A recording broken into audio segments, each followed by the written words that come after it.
민주공화당 총재가 또다시 대선 출마를 선언했습니다. 네. 33가지 공약을 들고 나왔는데요. 공약이 화려합니다. 네, 내년 대선에 네. 아마 또 허경영 씨가 출마할 것으로 보여지고요. 어제 장소가 이화여자대학교인데 거기에서 본격 이제 대선 출마 선언을 했거든요. 예. 그러면서 이 공약 33조를 내세웠습니다. 그래서 예. 지금 화면 속에 나오는 것처럼 어우, 잘 길어요. 줄줄이 예. 있는데 네. 이 면면을 보면은 이게 지금 하나씩 나오고 있죠. 예. 예. 결혼 수당을 1억입니다. 결혼을 하면 1억 원을 주겠다. 계속 다 주장했던 겁니다. 네. 결혼하는 순간 1억을 저 지급입니다. 하고 출산할 경우에 이제 3천만 원씩 이제 바로 직결해서 지급을 하게 되고요. 이제 주부들에게 있어서 맞벌이가 아닐 경우에는 또 수당을 공급을 하게 되고 지금 현재 65세 이상 이제 노인에게 주는 기초연금에 이제 액수를 올린다는 겁니다. 네. 그래서 제가 보기에는 50만 원대까지도 기억이 나는데 더 올렸습니다. 그래서 이번에는 월 70만 원. 70만 원이고 지금 1,300조 아니겠습니까? 가계부채가. 예. 이거 이제 무이자 융자로 이제 전환하는 뭐 시간을 두고요 하겠다라는 거고 이 신용불량자 같은 게 있습니다. 개인 파산, 개인 회생한 분들 이런 분들에게는 이제 20년간 무이자 지원을 하겠다라는 게 있고 또 주택도 2억 같은 경우에 무이자로 이제 준다. 그렇기 때문에 그걸 가지고 신혼부부들은 주택 문제도 해결할 수 있다라는 네. 것들이 이번 33조의 알짜 내용이었었는데 이게 내년 대선에도 또 뭐 하루하루 화두는 될 것 같습니다. 예, 일단 뭐 재원을 어떻게 조달할지는 안 알려져 있으나 그냥 공약만 봐서는 일반 시민들이 좀 이런 공약까지라는 얘기도 좀 하고 있다고 하는데 뭐 생일을 맞은 사람한테 10만 원을 가족마다 주고 뭐 장래가 있을 땐 좀 1,000만 원을 지급하고 이런 공약까지 있다고 합니다. 네. 저희가 이 허경영 씨가 15대와 17대 때 이제 대선에 출마를 했었는데 이번 2016년의 공약과 이전 공약을 한번 비교를 해봤습니다. 네. 노인 수당 같은 경우에는요. 아까 말씀드렸듯이 50만 원이었는데 50만 70만 원을 늘었고요. 네. 부부가 받을 경우에는 140만 원까지 받을 수 있다고 하고 출산 수당은 3천만 원에서 5천만 원, 네. 결혼 수당은 5천만 원에서 무려 1억 원으로 두 네. 배가 올랐습니다. 자, 쿠폰 5년간 100만 원 지급하는데 청년 수당으로 3년간 100만 원씩 지급하겠다. 네. 그러고 보면 지금 뭐 세월이 많이 흐르긴 했지만 경제가 그만큼 이렇게 뭐 물가 상승을 감안한 것인지 다 많이 올랐어요, 금액이. 네, 네. 오르긴 했고 이제 노인 수당 같은 경우는 허경영 씨가 늘 자랑하는 부분이죠. 자기가 했던 것들을 어쨌든 액수는 줄었지만은 월 20만 원씩 그 어르신들한테 공급하지 예. 않습니까? 그러니까 항상 자랑하고 있는데 그걸 이제 70만 원까지 올린다는 거고 맨 마지막에 저 바우처 지급 역시도 네. 지금 이제 청년들에게 서울시도 그렇고 성남시도 그렇고 수당 지급하지 않습니까? 하고 있죠. 그래서 이제 다 봐라. 결과적으로는 내가 다 맞고 시간이 갈수록 나의 혁명공학이 더 맞을 것이다. 강한 자신감을 피력하고 있습니다. 근데 네. 조금 다듬으면은요 현실적으로 충분히 해낼 수 있는 그 그렇습니까? 허황된 공약은 아니고 예. 그렇습니다. 지금 이 쿠폰 같은 경우에도요 그 전라도 목포 같은 경우에 65세 이상 노인들에게 일주일에 2번씩 3천 원짜리 그 목욕탕 쿠폰. 쿠폰을 했거든요. 네. 그럼 일주일에 2번이면 1년으로 모으면은 꼭 100만 원, 5년간 100만 원 안 가라도 거의 비슷한 숫자가 네. 갈 수도 있습니다.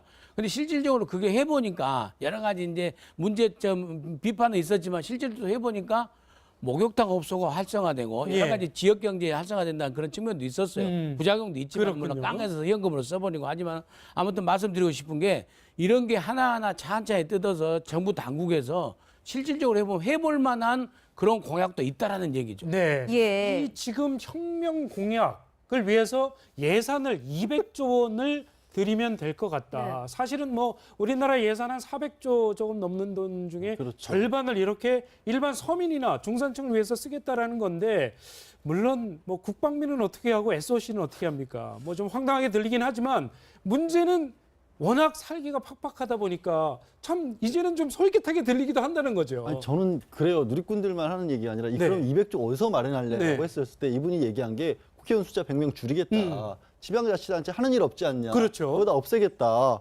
또 정당들도 지금 얼마나 지금 정치권에 실망을 많이 한 겁니까? 예. 정당 지원금 다 폐지하겠다. 그리고 이제 벌금들 같은 경우 범죄자들 경제사범들 막 수십억 수백억을 했는데도 그냥 우리 황제노예가고 끝나고 면제 받고 그렇죠. 그러지 않습니까? 예. 그거 다 추징하겠다 이렇게 나온단 재산에 말이에요. 비례해서 벌금도 벌금을 물리겠다. 매기겠다. 그렇게 해서 200조 만들겠다고 하니까 이 허경영 씨가요. 저기 뮤직비디오 나오는데 눈에서 레이저 쏘고 뭐 본인이 막 공중부양한다고 축지술 쓴다고 하니까 사람들이 워낙 허황된데 예. 그게 아니라 정말로 세련되게 다듬은 사람이 나오고요. 조금 더 정말 그럴듯한 얘기 나오면 저는 걱정스러운 게 필리핀의 지금 두테르테 대통령 네. 얼마나 정권에서 말도 안 되는 정말 행동을 하고 있지만 국내 지지율이 얼마나 높습니까? 그런 네. 사람들이 나타나지 말란 보장이 없어요, 지금. 정치권들이 진짜 각성해야 돼요. 허경영 네. 씨에게 솔깃하는 누리꾼들이 많다는 거 아니에요, 그래서 예. 실제로. 근데 예. 그래서 다시 제가 말씀드리면 허황된 것이 아니라 지금 허경영 씨가 얘기하니까 허황되게 보이지만은 이걸 다 모아서 일괄적으로 지급하는 게 바로 스위스에서 국민투표까지 갔던 기본소득제라는 겁니다. 아. 그리고 우리나라에서도 김종인 전 대표가 한번 그 기본소득에 대해서 얘기를 했거든요. 네. 그러니까 소득 수준에 맞춰서 무조건 그 월 200만 원에서 생활할 걸 갖다가 지급해버리자는 거죠, 국가에서. 모든 복지금을 갖다가 종합시켜가지고. 예. 그런 부분에 대해서 하기 때문에 사실 일부에서는 이제 무슨 폭발적인 인기는 아니라 할지라도 설득력은 안 갔다 하더라도 일부에서는 너무나 허황된 것만은 아니다라는 네. 게 네티즌들을 중심으로 해서 또 워낙 살기가 팍팍하니까 그런 부분이 상당히 이제 그 설득력을 또 지지를 인기를 넘어서 지지를 예. 얻을 수도 있다. 저는 그 점을 지적하고 싶습니다. 네, 지금 보면 15대, 17대 때의 그 대선 득표율이 계속 올랐어요. 네, 지금 계속 근데 공약 뭐 말씀하셨지만 허황된 부분이 있긴 하지만 분명 국민들 입장에서 좀 솔깃한 부분이 있기도 하거든요. 맞습니다. 뭐 여러 가지 면에서. 예. 15대 대선에서는 득표율이 0.15%였다가 이제 17대 같은 경우에는 득표율이 무려 0.4%입니다. 많이 올랐고. 그렇고 방금 미영삼 소장도 얘기를 하셨지만은 이번 33가지 공약 중에서 저는 결혼 수당 같은 것들은 네. 이번 대선은 아니더라도 다음 대선에서는 나올 수 있을 것 같습니다. 액수는 분명 1억 원은 아닐지라도 예. 결혼 수당이 아마 수천만 원 정도. 왜냐하면 지금 우리 저출산 문제가 굉장히 심각하지 않습니까? 근데 저출산의 문제를 해결하려면은 기존 부부가 애도 많이 낳아야 되겠지만은 일단 결혼을 해야 되는데 지금 혼인율이 급격하게 떨어지고 있단 말이죠. 예, 그렇기 때문에 아마 저 혼인수당 같은 결혼수당의 문제는 이게 한 다음, 아니면 다다음 대선 때는 분명히 저게 또 이슈화 돼서 마치 지금의 이 노인연금처럼요. 노인수당처럼 되지 않을까라고 해서 지금 액수도 좀 과다한 측면이 있지만은 면면은 꽤 좀 앞서가는 것들이 있기는 있습니다. 그래서 아마 지난 대선에도 0.4%라는 득표율이 나오지 않았나 봅니다. 그렇습니다. 그러니까 결혼 수당, 그다음에 출산 수당, 그다음에 지금 동아일보가 해서 상당히 호응을 받고 있는 그 기농 작업 있잖아요. 네. 그런 걸 다 합치면은요. 얼마든지 이 정도 지금도 기농 수당이나 그 저기 뭐 농촌으로 가고 있다는 사람들한테는 2, 3천만 원씩 실질적으로 지급하고 있지 않습니까? 예. 그런 측면에서 실질적으로 잘 다듬으면은 허황된 것만은 아니다라는 그런 의견이 네. 저는 분명히 있습니다. 자, 허경영 총재의 대선 행보가 앞으로 좀 더 구체화될 것 같은데요. 얼마나 파격적일지 궁금합니다. 과거 발언을 한번 들어보시죠. 세금 포인트, 직장 생활하면서 세금을 꾸준하게 낸 사람은 특혜를 주는 거죠. 그러니까 신용 등급도 높아지고 모든 게 높아져요. 융자도 보증금 없이 담보 없이 융자가 되고 일반 형사범에서도 형에 감면돼요. 그다음에 청년 취업 국가 책임제입니다. 청년이 취업을 못해서 헤매고 다니는 건 이제 없어요. 책임을 지고 취업을 시켜야 돼요. 그게 가능할까요? 가능합니다. 가능합니다. 성남시장하고 박원순이가 허경영 공약 전부 표절한다고 뉴스에 나왔대. 황당 공약이긴 하지만 왜 국민들이 솔깃하는 부분이 있는지 기존의 정치인들도 한번 좀 들여다볼 필요가 있다라는 생각이 드네요.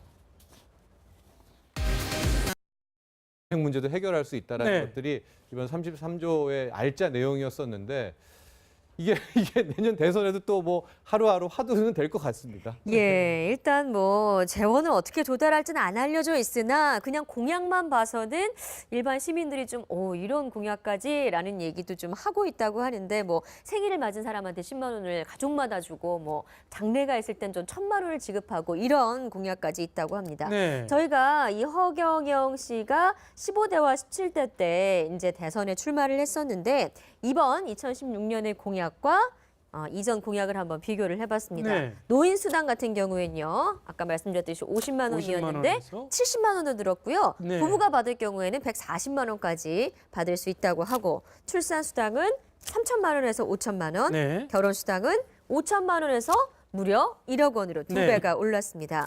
자, 쿠폰 5년간 100만 원 지급하는데 청년 수당으로 3년간 100만 원씩 지급하겠다. 네. 그러고 보면 지금 뭐 세월이 많이 흐르긴 했지만 경제가 그만큼 이렇게 뭐 물가 상승을 감안한 것인지 다 많이 올랐어요, 금액이. 네, 네. 오르긴 했고 이제 노인 수당 같은 경우는 허경영 씨가 늘 자랑하는 부분이죠.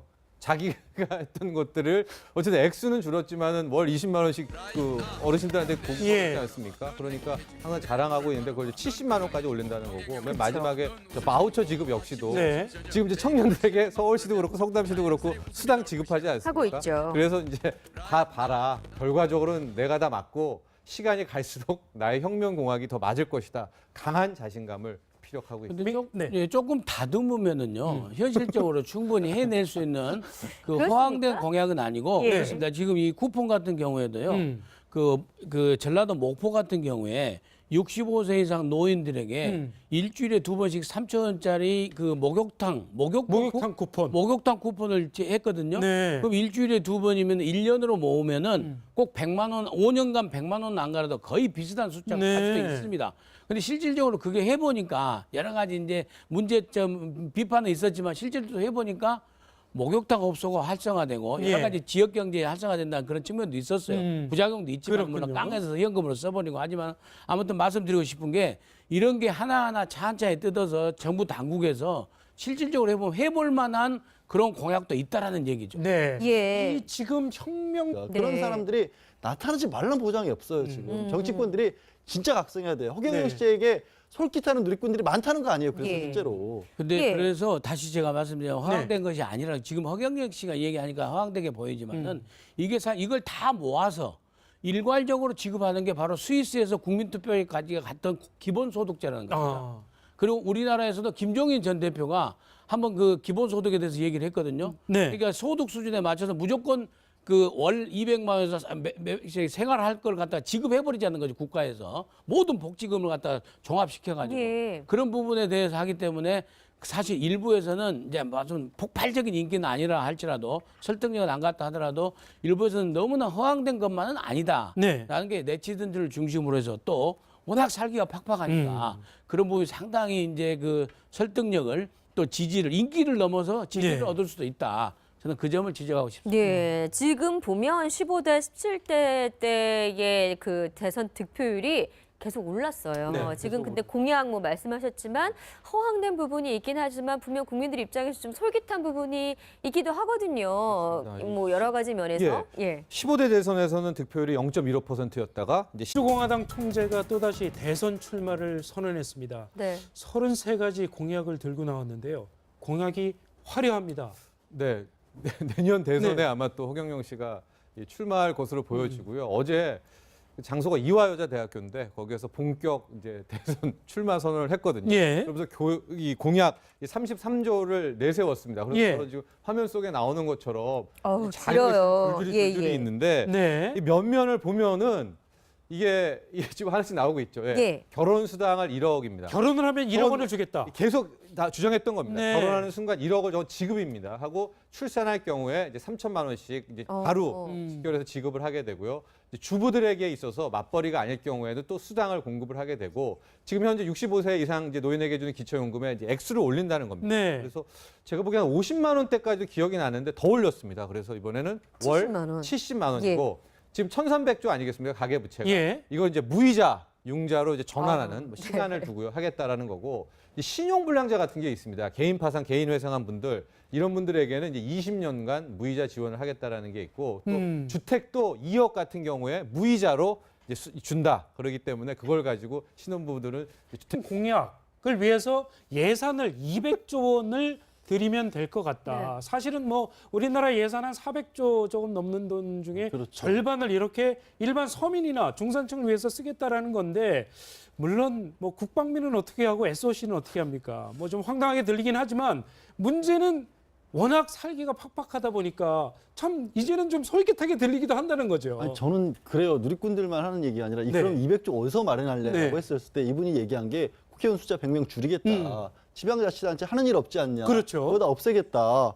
또 정당들도 지금 얼마나 지금 정치권에 실망을 많이 한 겁니까? 예. 정당 지원금 다 폐지하겠다. 그리고 이제 벌금들 같은 경우 범죄자들 경제사범들 막 수십억 수백억을 했는데도 그냥 우리 황제노예 가고 끝나고 면제받고 그렇죠. 그러지 않습니까? 예. 그거 다 추징하겠다 이렇게 나온단 재산에 말이에요. 비례해서 벌금도 벌금을 물리겠다. 매기겠다. 그렇게 해서 200조 만들겠다고 하니까 이 허경영 씨가 저기 뮤직비디오 나오는데 눈에서 레이저 쏘고 뭐 본인이 막 공중부양한다고 축지술 쓴다고 하니까 사람들이 워낙 허황된데 예. 그게 아니라 정말로 세련되게 다듬은 사람이 나오고요. 조금 더 정말 그럴듯한 얘기 나오면 저는 걱정스러운 게 필리핀의 지금 두테르테 대통령 네. 얼마나 정권에서 말도 안 되는 정말 행동을 하고 있지만 국내 지지율이 얼마나 높습니까?